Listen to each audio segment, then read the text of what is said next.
Hi. So this message is for anybody out there who needs it or might be going through a similar process in their lives right now.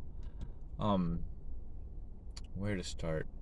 So in my life, I've had a lot of interesting experiences. I've been on the path of shamanic healing, inner child healing, new age in general kind of leanings in my life.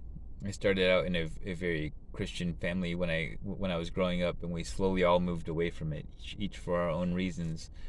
But on the path of this healing journey, like especially over the last few years, God has been reaching out to me more and more to develop that inner relationship with Him, and it kind of developed through connecting with what you would term my higher self and my inner child.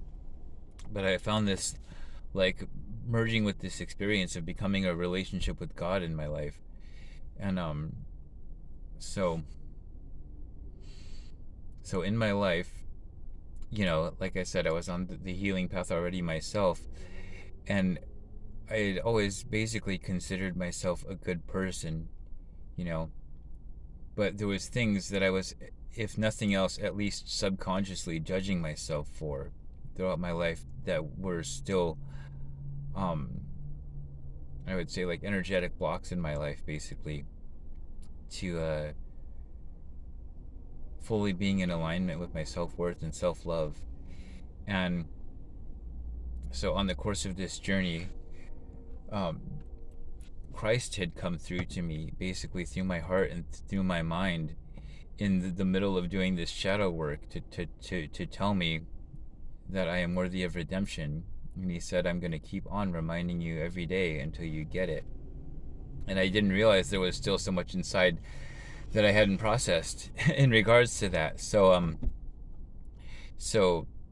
shortly after that experience, I had what you would call a very tower moment in my life.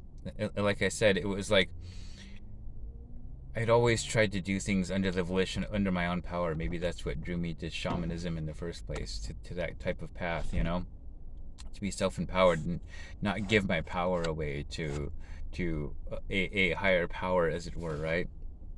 But so in this tower moment in my life, like I said, it was like I didn't realize there was ways in which I was vulnerable to reacting to circumstances in ways that it would even shock me, thinking I'm a good person, that's not part of who I am anymore, and being shocked at my own like reaction to certain situations, basically. And to the point where if I hadn't done all the healing work that I'd done on myself, I found it hard to even forgive myself. Like I said, subconsciously judging myself, um, thinking that it wasn't possible for me to react in certain ways anymore, that I would judge myself that harshly over. So the reason I mean, there's so many details to this story to fit into one short video that it was hard to describe. But what I'm getting at is having this experience I have, and the things that God has taught me and shown me since then about how basically the idea behind the Ten Commandments isn't so much that this God is judging us. He's more like, I would describe it like a parent of a teenager. You want them to make good choices. They have the free will to choose whatever they want, and it hurts you when you see them make mistakes. So he basically had laid this idea out to me that it wasn't that he judges us at all, but that he worries that we'll do things that will make us judge ourselves, even if it's just subconsciously, and blocks us from receiving blessings in our life. And at the time, at the beginning of all this, I didn't really understand. I had thought that Christ did part of myself, like as if this was the light and dark of me going through an internal struggle. And it really did come across that way in a sense, to where these both halves of myself finally came to this point where they saw that they needed each other, that each had strengths and weaknesses. But it's like I said, there were certain things I just wouldn't let go of, like trusting in something bigger than myself, realizing that I needed it. Like when I saw how vulnerable I was to still reacting in ways that I would judge myself over, depending on circumstances, it was like I couldn't deny it anymore. And but yeah, it's like, I guess my point here is that our personal relationship with God isn't quite like a lot of the major religions in the world would have us believe.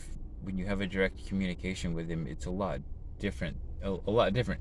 I mean, if you're a parent and you have kids, you know that you're not perfect either. And so it was like, as a child and as a teenager, I didn't quite understand. I was like, how is this God that's saying He's perfect and that He's judging us and going to punish us for this, that, and the other thing? And when I experienced it directly, He told me that's not how it is at all. Um, that it's ourselves that put ourselves in hell mentally for the things that we deem wrong that we do. But it's like I said, that expression of Him as Jesus came through to me to let me know that I am worthy of redemption. That that like the prodigal son story, we can always come home, and it's about time we came home and not held ourselves to the limitations that we might have felt the organized religion um, deems to be true. Like today, he was describing this idea to me that, say, when we pass away from these physical bodies, when we leave our bodies, right? Um, that when you leave your body, that's when you can truly see clearly. If you haven't seen it while you're still embodied in a physical body, that you can see clearly exactly how things are.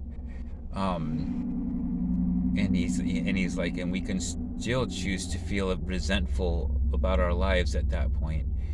But that's why it's important to work on having faith in something beyond you while you're still here. It gives you the best chance possible to see the truth, even if you don't do it while you're still alive, to see the truth and find peace upon exiting the physical reality. All right. Well, I hope that helps somebody out there. Much love, folks.